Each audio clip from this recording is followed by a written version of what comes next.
Welcome to another exciting edition of Plank of the Week. And once again, we've got loads and loads of planks to choose from because guess what? We're in the midst of a pandemic. We keep being told we are, even though we're supposed to be out of it already. I'm delighted to say that for the first time ever on Plank of the Week, Darren Grimes joins us from his Erie in the northeast of England. He's come down especially to be on Plank of the Week, which is very, very rewarding for me as well personally. And Emily Carver as well, who is of course a regular on this particular film set, this television area here at News UK. So who's your first one? Well, the first one I've gone for actually is the Tory Party, which I've just resigned my membership of. I saw. Yes, this week, Mike. So that's a Talk Radio exclusive. Yes. There we are. And and the reason being is that they don't know their arse from their elbow, frankly. Sorry to swear, it's 2 minutes That's okay. in, but they're all over the shop on everything from vaccine passports. 1 minute they're vehemently opposed to them on the grounds that they would, I guess, create a sort of healthcare apartheid in which you've got the clean and the unclean that can do sort of separate things and access different services to the others. And I just thought that was I found that really objectionable. I know you did as well. Well, yes. Where they'd come out and said, I completely agree with you. You had Nadeem Zahawi, the vaccines minister, saying, yes, they would be discriminatory. And then 2 minutes later, you've got them using it as a tool to try and get our generation to get the vaccine. And you know, in some ways, I think it's actually worse that it might not be true that they want to bring them in, but they're willing to threaten to bring them in order to get you guys to get the jab. I think that's quite sinister. Well, that's what I hate. They just continue to hide the truth throughout this pandemic, not telling us why they're doing things. Yeah, it's like we can't handle the truth somehow, so you better not tell them. Yeah, and there's sort of, that it might not even get in through Parliament, but COVID vaccines, but yet they're still threatening them in order to get people who, by and large, aren't going to suffer from this disease to get a vaccine. Yeah. You may think that's a good or a bad thing, but the government shouldn't be lying like that. But also knowing what we know about the vaccine, especially since the Secretary of State for Health has managed to get COVID since having both vaccines, actually doesn't stop you getting it, or indeed giving it to anybody else. Yeah. And we can argue till the cows come home that it's good for you if you do get it, because it means it will be a milder form of it or whatever. But the idea that they somehow now think that they won't be able to get it through Parliament because Keir Starmer's going to vote against it, I think that's probably a mistake, because he's already making noises to suggest that he might not go against it. In fact, he might want something worse. And the polls are actually showing a narrowing of the Tory lead. Exactly. So I think they're making it quite easy for him because they cannot make their minds up on things. They're all over it's a well-known adage, isn't it, that too many U-turns and you end up in the U-bend. Yes. And I think that's what they're at. Well, do you know, I don't know whether you noticed this over the course of the last couple of days, but Charles Walker, has been a big critic of the government in many, many ways. I don't know whether you've noticed. Somebody pointed out to me yesterday, all of his tweets have disappeared. Oh, have they? Yeah. All of his tweets since about March of last year have just gone. Now, it may well be there may be a simple explanation for it. I haven't asked him. People have been tweeting him saying, what's happened to all your tweets? But they've all gone. So all of the really critical stuff that he was doing outside Parliament, with the way that the police were operating in the demonstrations, all of that, gone. It's just fear of cancel culture, isn't it? I've noticed a lot of people do that. They suddenly realise that they're under the spotlight and they're going to remove everything they said before just in case it gets them in trouble. Yeah, but or maybe it might be a government position coming his way or something. something. Well, it could well be that the government have suddenly said to some of their MPs who have been a little bit on the rebellious side, we need you to stop doing that for the moment. Well, it seems like Steve Baker has, been one of the MPs standing up for freedom and so on, but I think he could be easily manipulated in that way too. I think they all can be. Well, I think that's the trouble, because in the end, they all depend upon the Tory Party to have their seat at the table. Yeah. Because look at all the ones who eventually rebelled against Boris. Most of them are not in Parliament anymore. Yeah, that's true. That's true. I mean, quite different times, right? They were trying to deny democracy. I mean, these people now, the government now, is denying freedom, basically. Right. It's immensely troubling to me how easy this has happened as well. How so many people have just kind of gone along with it. Well, the fact that we're saying vaccine passports are sort of on track for a social credit system. You've got the government reportedly, I think it was the Telegraph that reported this, saying that there's going to be an app where if you've been a good boy, you can get some special points from the government. This is Chinese social credit system really is. stuff. But the thing is, we've got a relatively libertarian government as compared to Labour, as compared to the Liberal Democrats, I believe. Are you sure? But these I'm not sure anymore, but imagine these policies in the hands of an alternative government and then things could go really awry, and that's why I think we need to keep, Well, I mean, there's going to be lots of other sort of Tory party related people, I'm sure, being nominated. But I think the thing is as well, they've forgotten what Conservative actually means. I mean, I don't know how long you've been a member of the Conservative Party. I mean, I've never been a member of it. But certainly there's not much that they're currently doing that you would call conservative, is No, it? exactly. And I actually really worry, another thing I'm worried about is the net zero by 2050 target, because I reckon it's going to be working class communities that are sacrificed on the altar of the green. Yeah. Just because Boris wants to keep Carrie Symonds sweet. I know, right? I know. It beggars belief. I mean, I've got something to say about that, which we'll catch up with in a little while. But as well as all the sort of madness of Parliament, it seems as though local Conservative associations are not that happy. Because I see a lot of people now saying, I'm never going to vote Tory again. There's such a mismatch between MPs, government, and actually the Conservative Party members. They're not on board with any of this. They're not on board with the COVID restrictions. They're not on board with net zero. No. Not at all. But they're still big fans of Boris Johnson, though, even despite everything that's going on. But I think that is waning. It reminds me actually of looking at the Archbishop of Canterbury waxing lyrical on anything and everything, and then looking at those that actually attend the Church of England services. It's exactly like that. For example, Anglicans were the biggest Brexit voting bloc in the whole country. Yeah. But then you look at the bishops and all the rest of it who are proselytising and waxing lyrical about how much they hate Brexit and how it's terrible and all the rest of it. And actually, Anglicans were the biggest vote for Brexit. I mean, you'd think they would learn from what happened to the Labour Party, because when they deserted their working class roots and started supporting all manner of ridiculous causes, they lost their heartland, first in Scotland, now in the north of England. I don't think they're getting back. Well, I guess Emily raises an important point, though, which is what's the alternative? Like, who do we go to now? Well, that's the thing. That's the only thing that stops me sometimes from really, really bashing the government, is that I don't want the opposition to win. But then we've got a few years left. Yeah. So. Yeah, I mean, anything can happen. I mean, I'm still clinging on to this kind of optimistic note that I keep in the back of my head that says, in a couple of years or maybe less than that, we'll all be going, that was a bit weird, wasn't it? That whole business of 2021 and I hope so. all that locking us down and all that weirdness about the disease, and now look at us, we're back to normal. I just I really believe, and I suppose I have to really believe that that's where it's going to I end just up. hate how it's empowered, the people who want to interfere in every tiny little area of your life. The people who want to call you selfish for for not wearing a mask. Yes, exactly. The public health lobby I don't know what's happened to them, but they've been given. Hey, I tell you what, though, we'll have some fun in the gulag, won't we? Oh my God, absolutely amazing. That's a good nomination, though. So, who's your first one, Emily? I need to check her actual name, but it's someone from Labour for balance. Okay. We can't just go after the Tory Party just because they're in government. So this is Alice Perry. Yes. Who is a Labour councillor, of course, in Islington. Of course she's in Islington. Isn't that where they all are? Of course it is. They're all in Islington. The only ones left. Is she also an Arsenal supporter, like they all are, pretending that they love football, the working man's sport? Yeah, she puts It's that in only her 200 bio. quid a ticket. She put Arsenal fan. She put Arsenal Did fan she? in her bio. Really? Oh, Oh, you see, it's There we amazing. are. She's isn't it? never been to a football match. Sorry, I don't know that. I can't say that. That's an allegation I can't back up. Well, if she's been to the Emirates, she's paid an awful lot of money for a ticket, that's for sure. Anyway, she's a total narcissist. We know Yes. that about her. We do. Because she decided that presumably on her tube trip home, that she would take advantage of the fact that she was sitting in an empty carriage wearing her mask to tweet out, essentially tweet out how virtuous she was for wearing her mask despite the fact that there was no one in there, and encouraging people to do the same. And what is the point of that exactly, apart from to go, look how clever I am and how nice I am? Yeah. But it's so typical of that type of lefty who doesn't, they'll ignore the science, they'll ignore the logic, they'll ignore all personal responsibility and how people can decide these things for themselves, just in order to signal their virtue. Yeah. And Well, it is total narcissism. Well, it is. doing I had that. this conversation with Chris Philp last week, and in fact, we nearly put him in Plank of the Week last week, and I thought about putting him in this week for two reasons, actually. Because last week I said to him, look, you are the Home and Justice Minister.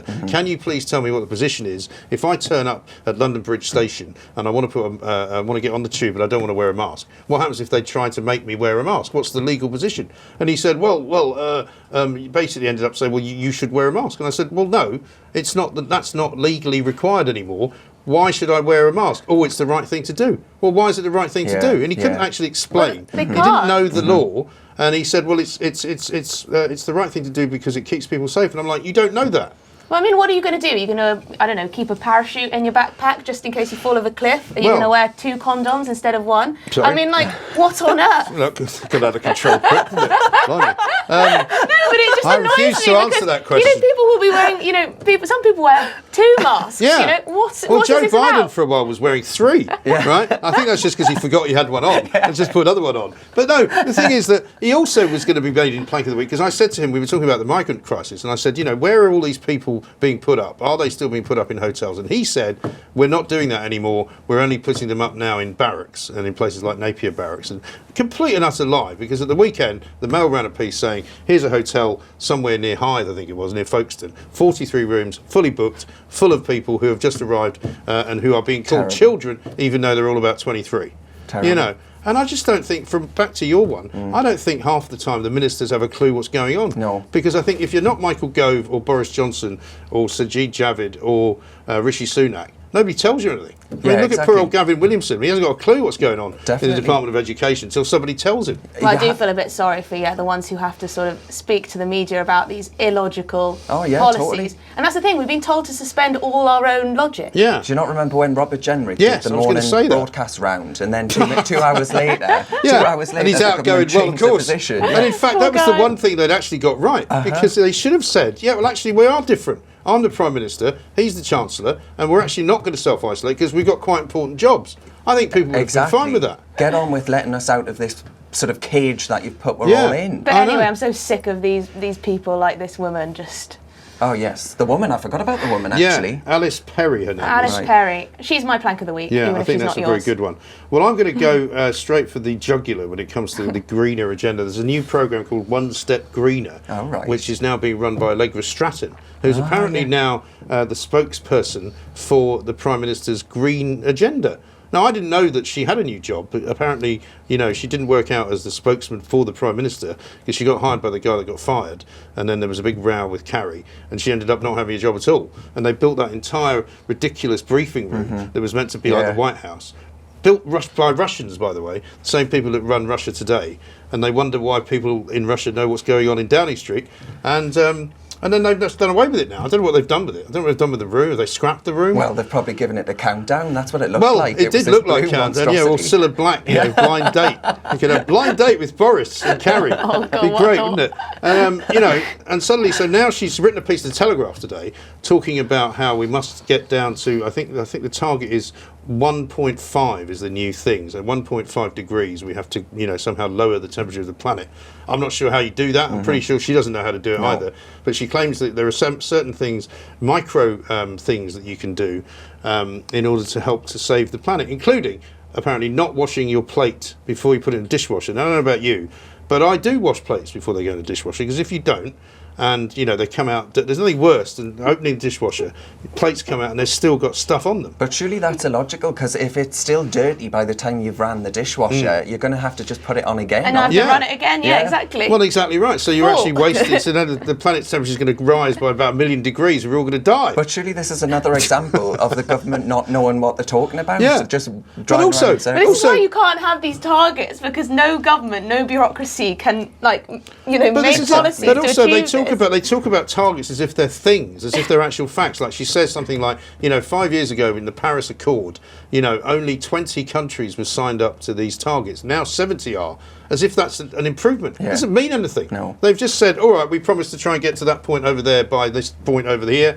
but it doesn't actually change anything. It just says, it's you might as well say, I've got a target that by the time I'm 45, I'll have climbed Kilimanjaro. Yeah. So what? Yeah. Doesn't mean you're going to climb Kilimanjaro. I mean, maybe you will. Who knows? Maybe I will. But, do you know what I mean? It's just really irritating. One of the other tips is if you buy a loaf of bread, put half of it in the freezer so that you only eat the other half when it's fresh, and then it doesn't go off and doesn't get mouldy. You don't have to throw it away. Sorry, how is this in her brief? I mean, surely having a freezer in the first place is dangerous for the planet, isn't it? She's telling people how to deal with their loaves of bread. Yes. This is how far we've come with this government. They are literally involved. And we're paying an extra salary through the taxpayer to this woman to tell you what to do with your They're bread. involved in every tiny little part of our lives. Trying to ban cars, trying to tell us how to heat our homes, trying to tell us what we can put on our faces and what we can't. I'm waiting for them to tell me what kind of bread to buy, to be honest, because there's so many varieties now.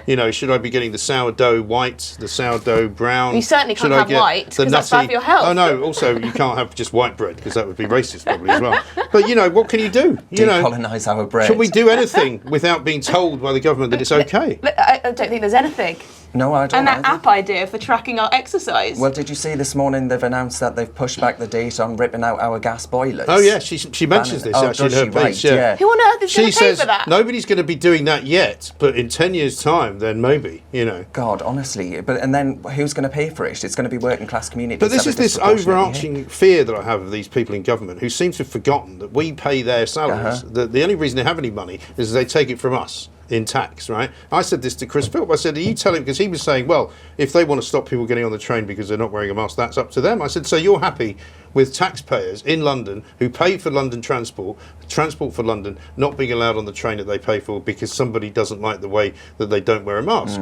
It's unbelievable. They've really gripped this kind of, they've taken control to such an extent that they don't think that we pay them anymore. Yeah. It's like almost they pay us. Or who's the boss? Who's Yeah. in charge? Yeah. Right? We don't just pay for their wages; we elect them. Mad as we must be for doing so. It's I'll tell absolutely you that extraordinary. much. So Allegra Stratton, for me, I'm sure she's a very nice woman. You know, I didn't think much of her when she was on Peston's show. I mean, he's another one that's made a bit of an idiot of himself this week by claiming all sorts of stuff on Twitter, which turns out not to be true at all, about the fact that, oh, it's a lot worse than anyone's telling us. Why is that then? And it turns out that 0.5% is what it would change if they included this figure of people that were being hospitalised. I mean, it's just madness, isn't it? Yeah, And this, I genuinely think there are some people who just want to keep this crisis going for Absolutely. one reason or Yeah. another. I mean, it's a great news story, isn't it? Peston, I don't think was a household name before all of this happened. I'm not sure if he still is a household name, but he's certainly better known now than he was. You know? Well, of Yeah, course, only we all 'cause his remember. questions go on so bloody long. Oh my He had a God. question every night, didn't he, at the start of this? I remember I was in the car once, there was one of these things going on. Somebody called me on the phone and his question just started. I had a good 10-minute conversation. When I got off the phone, he was still asking the question. And they hadn't even got to the answer yet. And I was going, I don't care that I missed the middle of the question. It didn't actually lose anything by not hearing Don't it. you remember when he muted himself and it was everyone was like, it was his best question yet? It was great. Well, that was the thing. I mean, when you see how useless these people are at actually running their own technology, and you kind of go, you know, you can't be that good of a journalist if you can't actually work a laptop. And they want us all to carry around an app showing our healthcare status. Yes. It's cartoon. I know, it really is. Right, so number two for you. Number 2, I've gone for the BBC. Excellent choice. So How could you not? I know, how could I not? Reason being, Emily Maitland has been out and about. She's been waxing lyrical. She did an interview Yes, the I other saw day, that, yeah. and in which she said basically that the BBC's decision to clamp down on her lack of impartiality on the Dominic Cummings, I can't say his name, and He won Plank of the Week last week, Did by he the way, really? yeah. Oh, Yeah. okay. Well, she had basically said, hadn't she, that he was basically Satan in this monologue, ranting on and on, telling us what we should think, Yes. not, reporting the news. And the BBC said, hang on a minute, you probably have broken impartiality rules here. And it's like, well, yeah, really, you think? Yeah. And then she comes Not out... like she doesn't do it every other night Exactly, as well. yeah. You know, she they pick kept one retweeting night. things on social media and all the rest of Right. it. And then the BBC clamped down on this, or seek to clamp down on it, and she says that that's wrong. Yeah. And you just sort of think, well, you might hold that view. I'm sure she is on the left. I'm sure she is anti-Brexit. I'm sure she is anti-Boris, anti-Dominic Cummings, all these She's also things. paid a ludicrous amount of money, isn't she? Of course she is. Hundreds of thousands. And you just think, come on, if you want to have those views, I don't mind you Yeah. having those views. You're free, you're welcome Apply to for a them. gig at Talk Radio. Absolutely right. Get yourself out, though, You won't be right? getting 700,000 quid from us, though. You At can't least I be hope at the not. BBC. Well, she wouldn't deserve it. You'll be having a word if they Yeah, well, do. absolutely right. But, you know, the great thing about Emily Maitland as well is that her logic as to why they shouldn't have admonished her for doing what she did is that it took them 30 years to find out that Martin Bashir was a lying, cheating, fraudulent journalist. That's her, and she's going, it's not fair. You know, look at him. He got away with it for years. Oh, my And you're kind of God. going, it's not great logic, that. Yeah, You know, the yeah. fact that it's like saying, look how long it took them to find Savile. Yeah, you know, yeah. why are they giving me a hard time? Exactly, I mean, it's yeah. almost as bad as that. It's a bit And of a she also, stretch. she doesn't get it. She No, doesn't think nah. she's in any way No, biased. no. She thinks that she's the most, solidly neutral journalist. Yeah. Because she only hangs out with people that agree with her. Well, that's Yeah. the problem. They You don't know? actually realise their bias. It's like all the comedy shows, like Have I Got News for Yeah. You? Like they wouldn't even think to have someone of a different view on there because Yeah. They don't believe they exist. No, it's like Nish Kumar. Why have they cancelled my show? Because it's rubbish. That's yes. why they've cancelled it, and you're not very funny. The other one was June Sarpong from the yes. BBC, because she's on a gargantuan salary. Yes. And So was it 267,000 for a 3-day week? 3-day week. So if Brilliant. were you to work that out at being full time, that's what you double that. And then you think about the fact that the Prime Minister is on way less than that. He's only on about 120. Exactly, yeah. So you look at these things and you think, well, what is she actually doing? Well, she's telling the BBC what they need to do as far as the Rainbow Coalition. Well, the first thing she should say to them is that they should fire her. Yeah. They should fire me, because clearly I'm not doing the job properly. I'm only doing it 3 days a week. And you paid me an absolute fortune. Awesome. I think you should get somebody else. Hey, she's laughing though, all the way to the bank, isn't I mean, she? imagine with that how many salary? book deals and things she has on the side. absolutely. Or other little corporate gigs. And this is the trouble with the BBC, is that every time you hear them say, they're like quangos, aren't they? Whenever you hear like the bonfire of the quangos, somehow more quangos appear, and the ones that were there already don't go anywhere. Every time the BBC talks about reforming itself, they give more people jobs, and more people get hired to do more things. And I mean, I was going to have a go at them this week for screwing up the Olympics. I mean, I'm not a massive fan of the Olympics anyway, but they've managed to somehow not send anybody to Tokyo. So they're producing it out of a studio in London, but they've got a Tokyo backdrop. And I mean, why? Because if you're doing it in London, it's fine. There's no point in pretending you're not doing it from London, but they're pretending they're there. Well, even when they do it from Manchester, right, all they end up doing is creating a sort of BBC bubble within Manchester and export sort of the London's views to Manchester. Well, ever since they At least moved they're to saving Salford. us some money, though, not going over Well, I there. suppose they are, but I bet you they're wasting it in some other way. probably. Well, yes, on June Sarpong's salary. Because I mean, I seem to remember most Olympics That's the Olympic and budget. Glastonbury Festival, they send more people to Glastonbury Festival than are ever actually appearing at it. Right. And they send more people. I think the last time they sent to the Olympics, which I guess was it Brazil, the last one? I can't remember. Well, yeah. I think they sent more people than there were members of Team GB. And you got, well, why? You know, sorry. And the Olympics, to me, is a waste of time and money anyway, because it's full of people this year who have either got COVID or are about to get it. And so the whole thing is going to be a fiasco. There's no crowd. I watched the opening ceremony because it happened to be on. And they're all waving at nobody.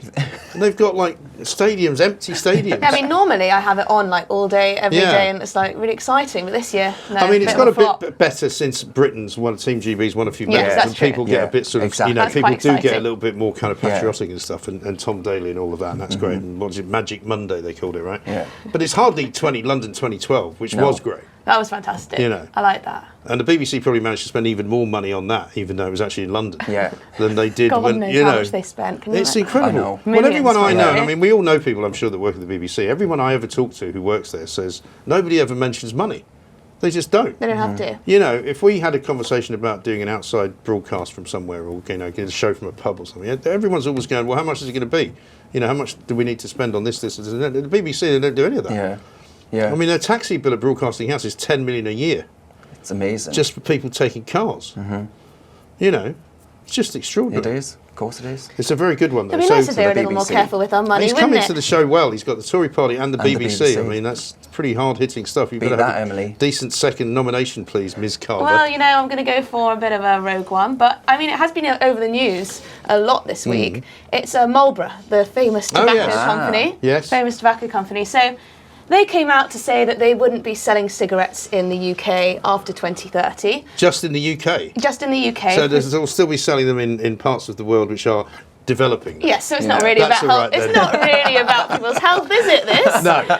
Anyway, it's obviously a business decision because I think they're moving towards e-cigarettes, vaping, Right. heated tobacco, that sort of thing. Probably marijuana as well, I would imagine. Well, Anyway, of course, they're framing this as if they're, you know, helping people with their health and how Yes. it's brilliant that people should get off the cigarettes or whatever. These are the same people, by the way, who told us back in the 1950s that smoking was actually good for you. Well, exactly. And never mind all the scientific stuff about how bad it is for you. That's rubbish. Yeah. It's actually really good for you. And apparently they're still responsible for 10% of the world's sales of cigarettes. So, Yes. you know, they're very much in the Well, market they've of developed, cigarettes. shall we say, their new markets in emerging markets, I think they call them, in other countries around the world.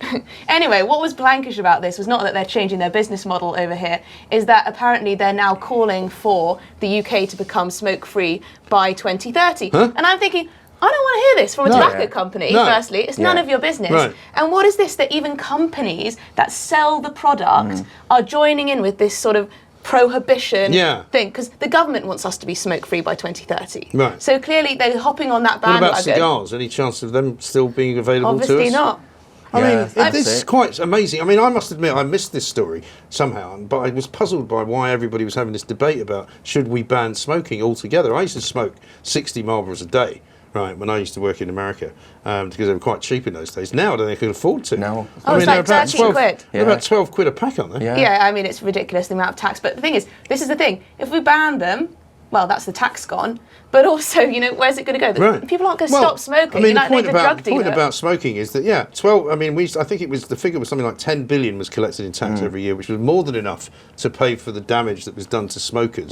Because, you know, you get all these, you know, ne'er-do-wells who say, well, if you smoke, you know, you shouldn't get free treatment on the NHS. It's like, well, hang on a minute, I've already given you more tax than almost anybody else. So if I've got something wrong with my lungs, you know, I've already paid to get them fixed, thanks. Also, I don't know if this is true, but apparently because they live less long, on average, they actually end up costing the NHS Well, there is less. an argument. Yeah. I mean, Anyway. you know, that is an argument that you would hear from certain right-wing think tanks, I suppose. You know, if you could think of one. But the point is that, you know, in the end, these people don't want to stop you from doing something. They just want to control what you do. Well, this is the thing. I mean, how dare they say you can't buy a packet of cigarettes? I always say to people, look, if you want to make it illegal, that's one thing.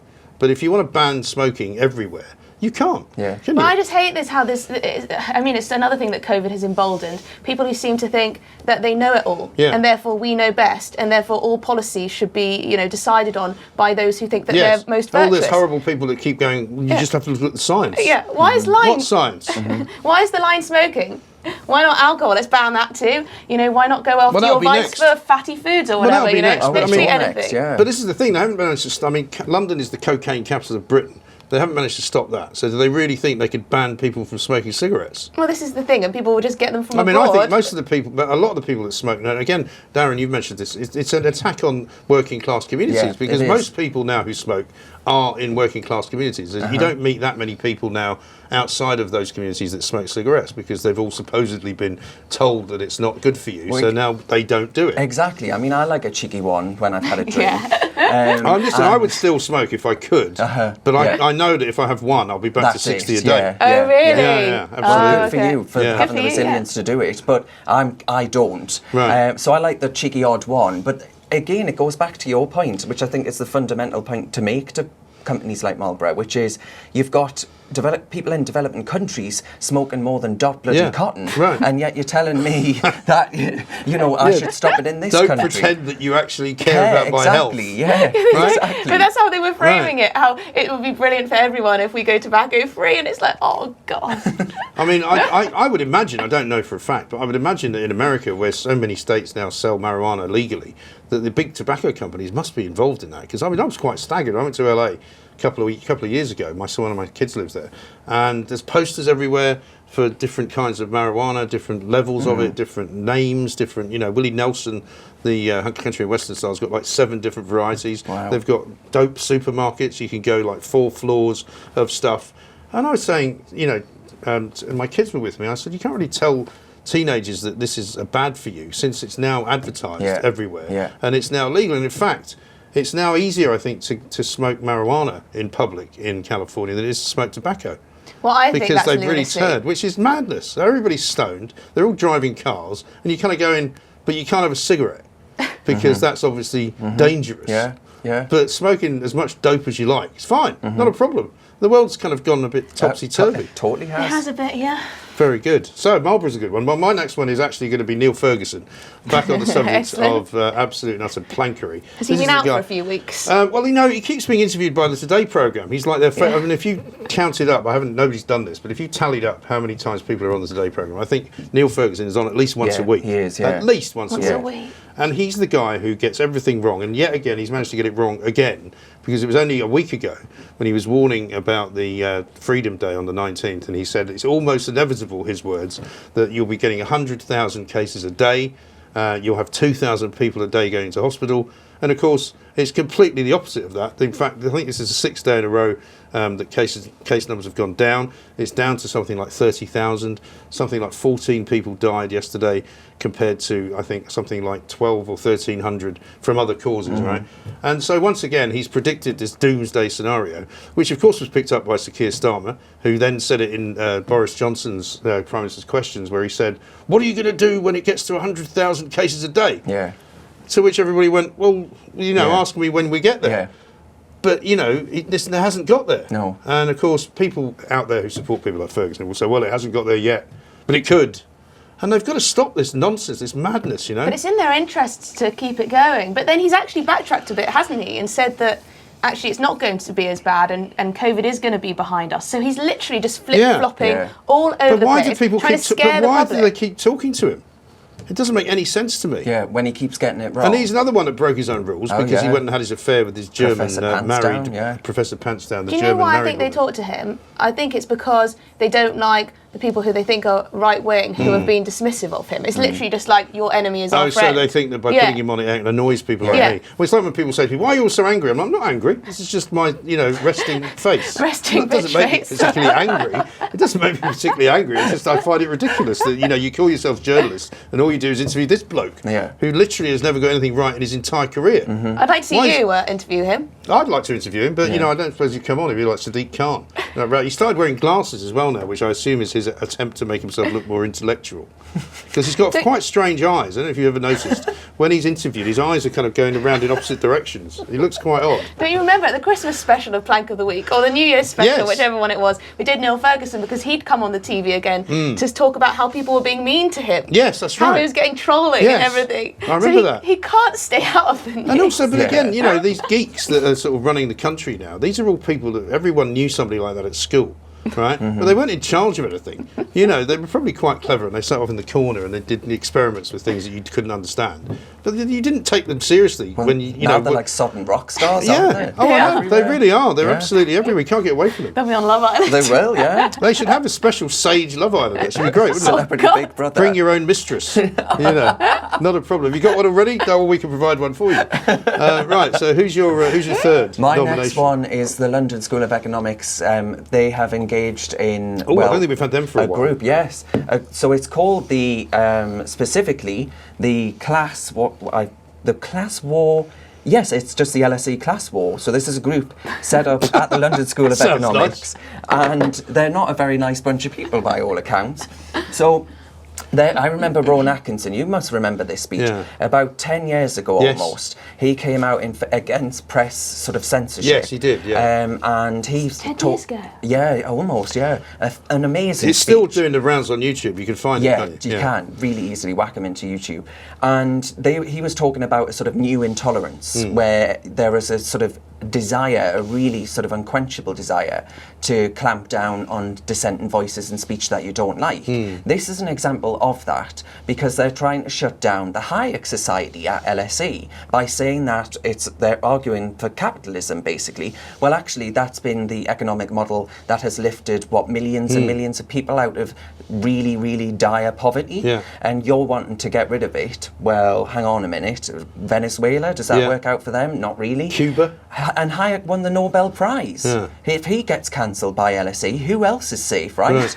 No one. But the LSE is a complete sort of collection of mismatched individuals. I remember when they once had a building named after one of Gaddafi's kids on the grounds that he'd given them a bucket load of money so that his son could go to LSE, and they named a building after him. Yeah. And it was only kind of relatively recently that they decided that's probably quite a bad idea. So they changed the name of the building. It's no longer the Gaddafi, Economic Institute. And people are going, okay then. And I mean, you wonder, don't you? Because when you see these stories, and the Times have been quite good at this, that all the Chinese money that's going into big institutions in this country, including big universities and the Russell Group and all that. And you do wonder where they're taking their money from. And you do, I mean, without wishing to sound like a conspiracy theorist, if China's given them a load of money and suddenly they're starting up these organisations saying, let's get rid of capitalism, you do start to wonder if there's a connection, don't you? Well, you do, yeah. And also they've got this list of demands, don't they? And one of them is to have it... Demands? They have a list of demands to have no private school pupils. And The Spectator did a write-off of it, and I think about 70% of the people who attend there are from private schools. So presumably these people who've set up this group probably are too, and just feel bad for it. I mean, I don't think any of these people have ever met anyone from the working class. Yeah, So they call it class war because they're all like, like, it's like Dave Spart, who's a figure that used to be around in the 70s, who was a kind of a mock communist who was in Private Eye. They used to call him Dave Spart, and he was always protesting against stuff. But I mean, they're all middle-class kids from relatively well-to-do households.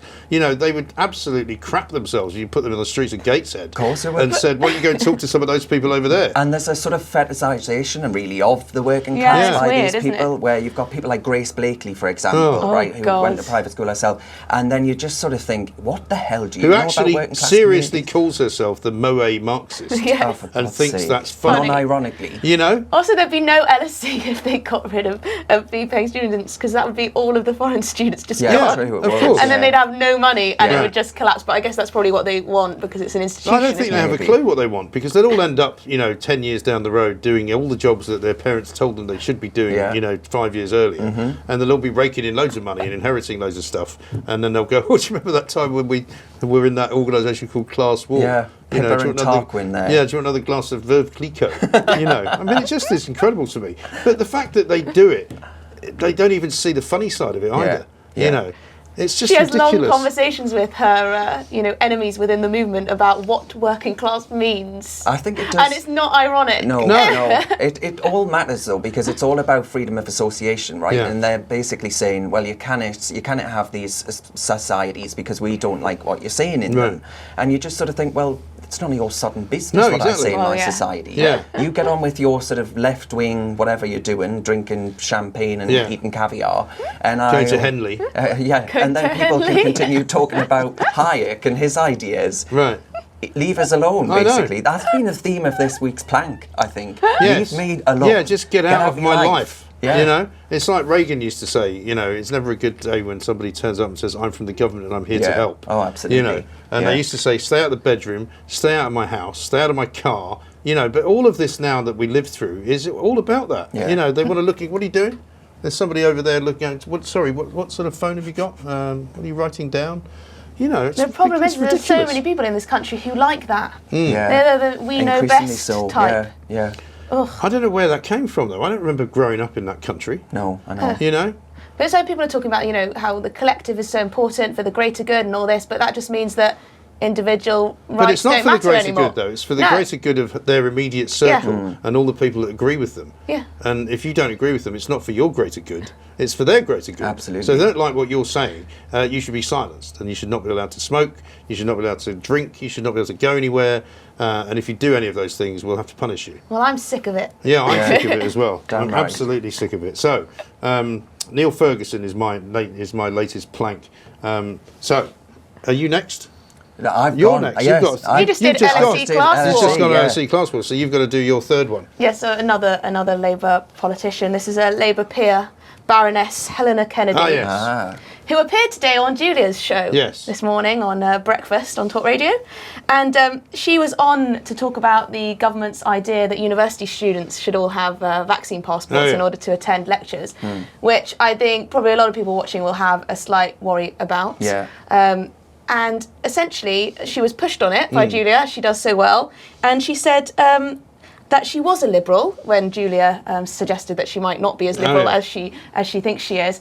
But she said she wasn't against a little bit of coercion. Oh, really? So you would have thought that those two statements don't exactly match up. No. But this is the problem. Everyone's liberal until they don't like something or until they think that they're better than someone else. But also, isn't it depressing as well that people have kind of decided on their views of particular issues based around what their politics are? Yeah. Why do you have to support vaccine passports just because you happen to be kind of considered to be on the left? Yeah. Why would that be? And in the same interview, she said she was against ID cards. She was against a society where we have to, where the police can ask for our papers and so on. And then she went on to defend the government's position on vaccination passports. And it just, these people who call themselves liberals simply are not. No. Whenever it's something that they approve of, they lose that liberal badge. And I think a lot of them are a little bit stupid because if, as we believe, they're not going to bring these things in at all, they're just trying to convince people that they should get their vaccination done. they're all going to look daft when you start playing back to them what they said a few months ago, that, oh, we're very much in favour of this, because presumably by then they won't be, and they'll pretend that they never were. I think Baroness Kennedy's a QC as well, Yeah. isn't she? Yeah. So you look at that, and I tell you what, since 2016, QCs have had a really bad name given to them, Yeah. haven't they? They've had Jolyon Moore of Yeah. Fox killing fame. Yes. You've got Baroness Kennedy, who doesn't seem to contradict herself every Right. 2 minutes on, yes, I support freedom and liberty, but yes, at the same There's time... that other one, Jessica Seymour. Oh, my She's another God, one. let me start I mean, on she her. started following me. She's one of the few people I've ever Like, blocked, freaked because out. I thought, you know, why is she following me? Yeah. It's like actually being followed down the street by Yeah. some kind of weird person. And I'm like, she's only following me in order to presumably launch some kind of lawsuit against me for something I've said. She tweeted me once saying I was the say? right age for a small war, or right age to go to war, and I thought, what are you talking She's about? very odd. Yeah. She's very Yeah. strange. And I mean, a lot of these people, of course, are so in love with the EU because it's where they make their money. Yeah. Well, You yeah. know, she came from that sort of school of EU law where almost everything she did was associated with lawsuits in the EU and business that was done in the EU. And that's for Jolyon Moore on. I mean, you know, Yeah. this is a bloke who doesn't know. You talk about his arse from his elbow. He's a bloke who threatened to sue me for libel. Did he? Until I pointed out that I hadn't actually libelled him. And I'm like, which point of what I said libelled you? You said, I said, actually, no, I didn't say that. And so then he blocked me again. And he would occasionally unblock me to see what I'd said and then some come at me again. I mean, it's just very odd They're characters. all odd, And yeah. again, similarly to the people that you would have known either at school or at college, you know, these are all people that you might have seen as a bit odd, but you wouldn't really have expected them to be running anything. And they're all barristers. Oh, And they become sort of stars, don't Yeah. they? Yeah. But what worries about me this in particular is that she said, I'm a liberal, but this is an emergency. Yeah. And this is what we've seen throughout this crisis, that Yes. anything can be Can be an justified emergency, because yeah. it's an emergency. How And is it an emergency that's how exactly, anyway? That's how we get into authoritarianism, and it's by no means emergency at this point, and certainly not for children of 18 years old, young Well, you know, adults. I mean, even as recently as December, when there was talk of the vaccine becoming more freely available than we thought, because there was a long time. Do you remember when Boris actually came out and said at one point in the House of Commons, I'm not even sure we'll ever get a vaccine? Because I don't think he knew that it was going to work. Nobody was sure that it would happen. And then suddenly it went from, we'll just have to vaccinate the vulnerable, to suddenly now we're telling people that they might have to be vaccinated if they're under 12. Well, this is the thing. Kinda What would going, we have done with well, no when- vaccine? We'd well, still be when in our did that homes. What would Yeah. what would we Well, have we'd done? probably all be dead, presumably. But they did say the vaccine could actually mean that we stay locked down for longer. Yeah. People had those worries about that, and it's been sort of proven true. Yeah. But at least we're not Australia. Australia Well, was yeah, really in a that's very true. bad place, isn't I, it? I, Bloody hell, yeah. What's Who going was on that there is woman that shocking. came out and said that you shouldn't speak to people? And that Yeah. basically, Yeah. you know, we are a friendly, race, but basically this is not the time to be friendly. So You're don't going- talk to people in the supermarket, even What? if they're your If friend, you and know even if you're them. lonely or whatever. Yeah. Even if you know them. Yeah, it's Disgusting. mad. But also worse than that was old Jacinda Ardern when she came out, I Yeah. think it was last week, to say that, you know, the only information about coronavirus that you should listen to is from the government. Yeah, Yeah. scary. And Yeah. it's kind of like, really? Is that what you Sinister. think? That's awful, isn't it? Dreadful. But also, I mean, the fact that they all kind of coagulate together, I don't know what they must talk about. I mean, I can't imagine it being inside the House of Commons and wandering about with all these people, some of whom are in the Lords, some of whom, you know, I mean, genuinely independent thought.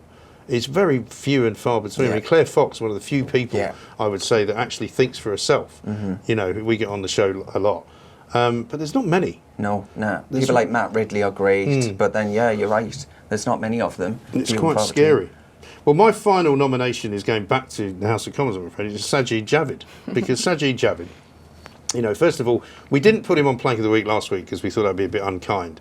Because on the grounds that he's Secretary of State for Health and he got COVID. Because they really shouldn't be getting COVID Would at that this be point. distasteful? Well, I wonder if it would be. I probably would offend some people, you know, because, you know, it's so easy to do that by It's accident. so easy. You know.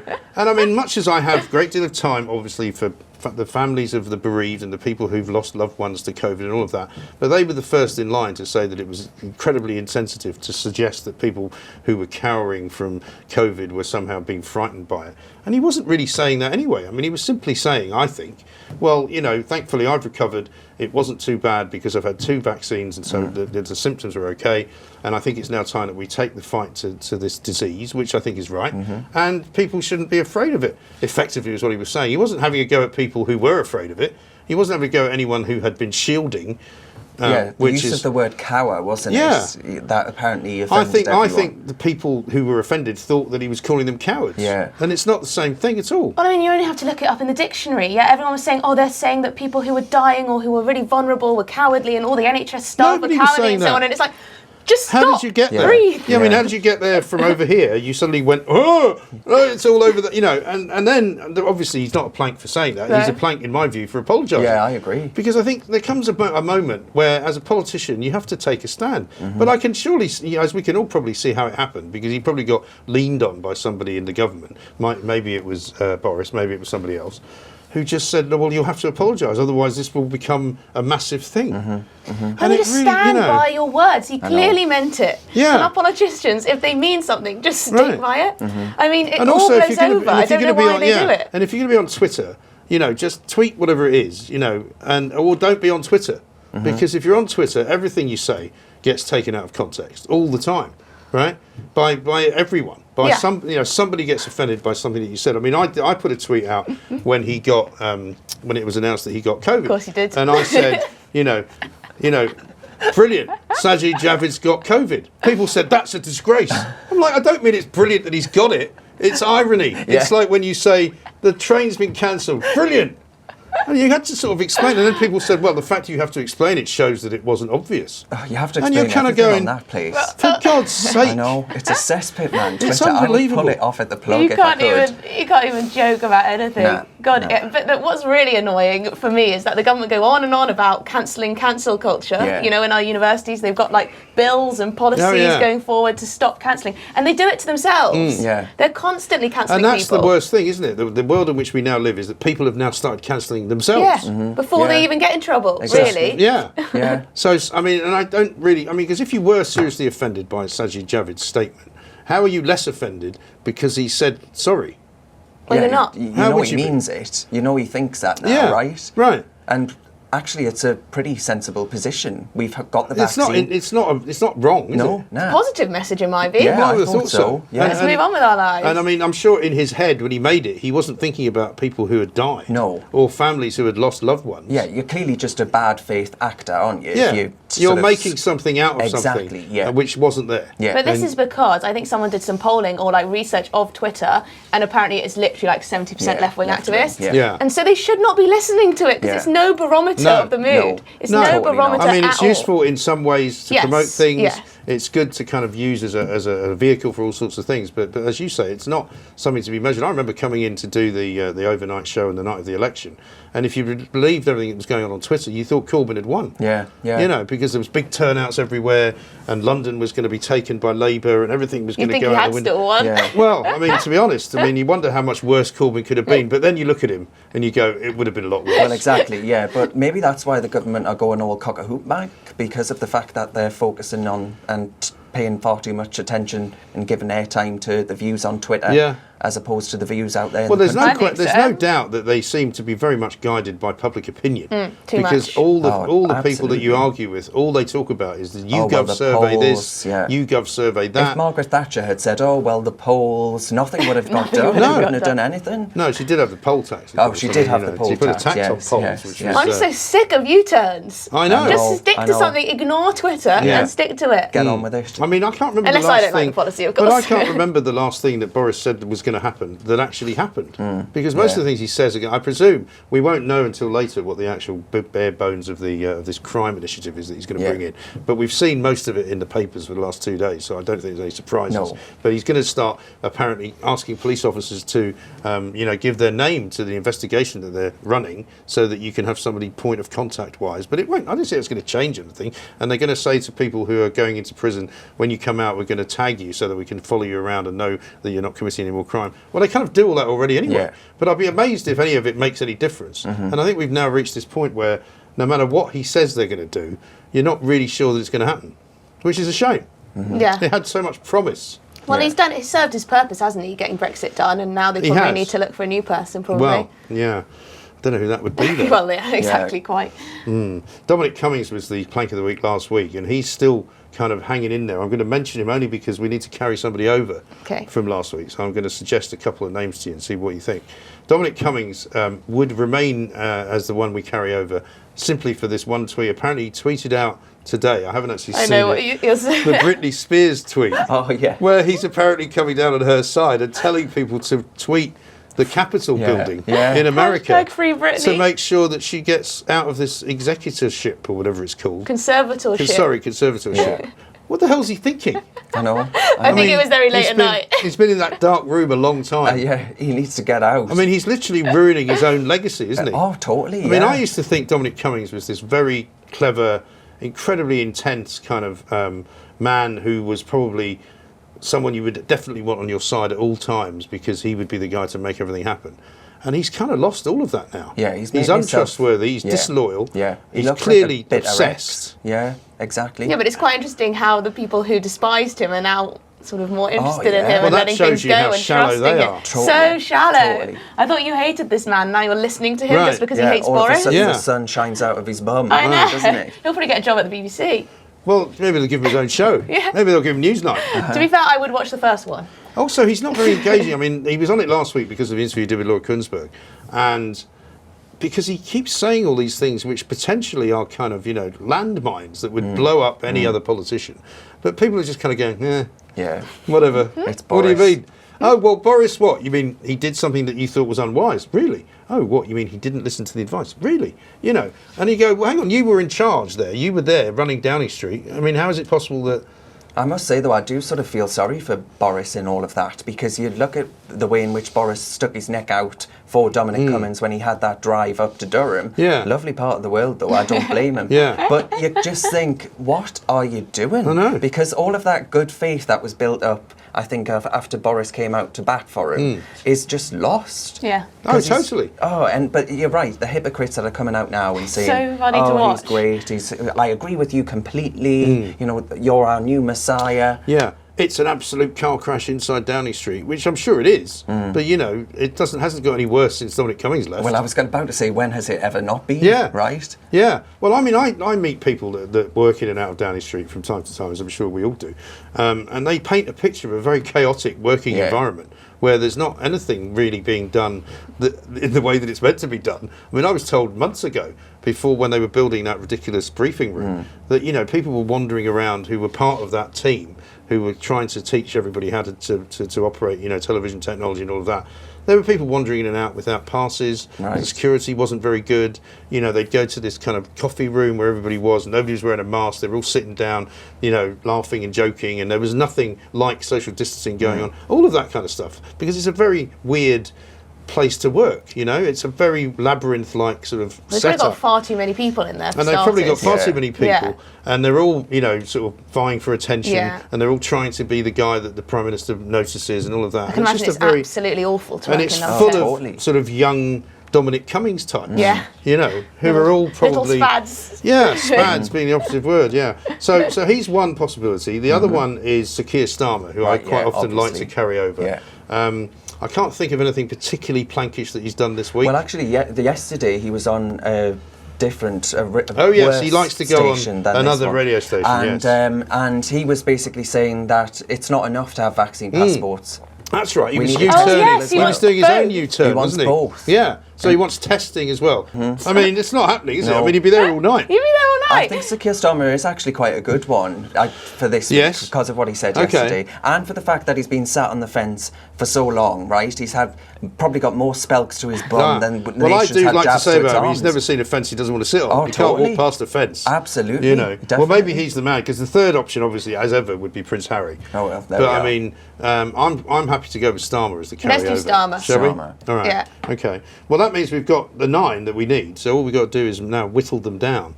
So I'm going to suggest that Darren, you kick off with your 3. Emily will choose which one she prefers. So the Conservative Party and the BBC, Emily Maitland and June Sarpong, and then the third one that I did was the LSE.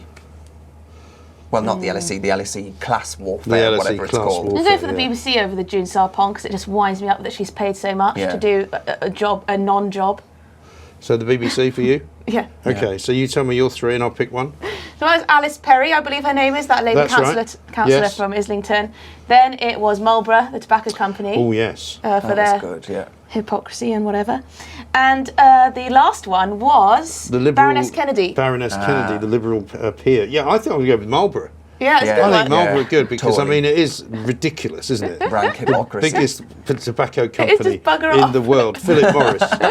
Absolutely incredible. Unbelievable. I mean, I used to know, funnily enough, and this is apropos nothing, but I had a relative at one point who was a doctor in North Carolina, and South Carolina, where they used to grow a lot of tobacco. And he used to have people coming in who were tobacco pickers, who would have like tobacco poisoning on their arms because they'd pick the tobacco and put it sort of like that and carry it somewhere. And they actually had tobacco. I mean, it's quite dangerous tobacco. I mean, I'm not saying you shouldn't smoke. Smoke if you want, it's still legal. But, the idea that they're suddenly going, right, that's it, no more tobacco. But also these companies have, I imagine... didn't mind people dying, for decades before. That was fine. You can imagine that they're saying all sorts of different things depending on where they are in the world. Much like that they probably wouldn't have the LGBT flag in certain countries, but they also, have it here. These corporations... if you're not selling Marlboros in Britain, does that mean you're still selling them in France? Or? I imagine they are. Really? The French aren't going to stop smoking anytime soon, are they? Yeah, they do. I mean, in fact, when I was 16, I used to smoke Gauloise. So I thought it was very cool. And God knows what damage that did to me. I was smoking about 30 of those a day for a couple of years. Well, I lived in Paris for 6 without months. filters as well.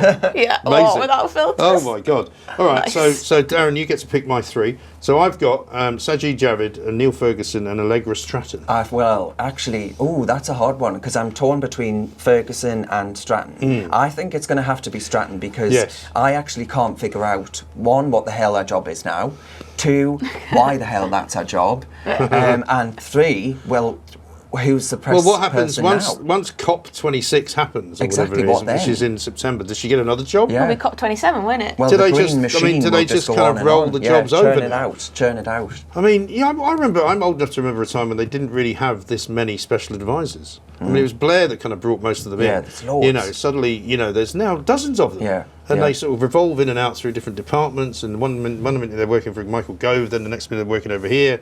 It's just, it's hard to keep up. I know, and then we're all shocked when they turn out to be lobbyists in 5 years' time. Yes, isn't that funny? Isn't it funny? So the 3 to choose from then, the BBC, Allegra Stratton and Marlborough. So, what are we thinking? I mean, they'll appear in 1, 2, 3 I mean, order. obviously I'm going to go for mine. You see, this is what women always do. Women on the panel always go for their own one on the grounds that they think it's a victory if theirs wins. Yes. I don't think like that. No, but I thought do that was like the point. I Marlborough. thought it was supposed to be a victory. No, Oh. it's a collective effort. Okay, I'll stand down. It's like I mean, communism. Dawn Neeson gets very excited when she wins and hates it when hers doesn't get picked. Right. I still think it would be a good one because people will be like, huh? Yeah, Why were they a Marlborough. plank? I do like Marlborough. Well, I do. Well, Yeah. I actually do like Marlborough. Yeah. Maybe it's not so, yeah. Yeah. So we've got Allegra and... So we've got Allegra Stratton BBC. and the BBC. I think Allegra Stratton should be number 2 Yeah. if we make Marlborough the winner. Are we going to make Marlborough the winner? Well, I'd be happy with that. Yeah, I then. think so. You think? yeah. Yeah. So Marlborough, well, should it be Philip Morris? I suppose we should. Philip Morris, should yeah. be Sorry, I Philip forgot Morris. his name. Yeah. He's not. I don't think he's an actual person. It's just the name of the company. Oops. Allegra Stratton number 2, and the BBC very much a favourite, coming in at number 3. So that's very good. I think we're done. So congratulations to Marlborough and you, Philip Morris. Well done indeed. You have become the plank of the week. Thank you to Darren. Thank you to Emily. We'll see you next time.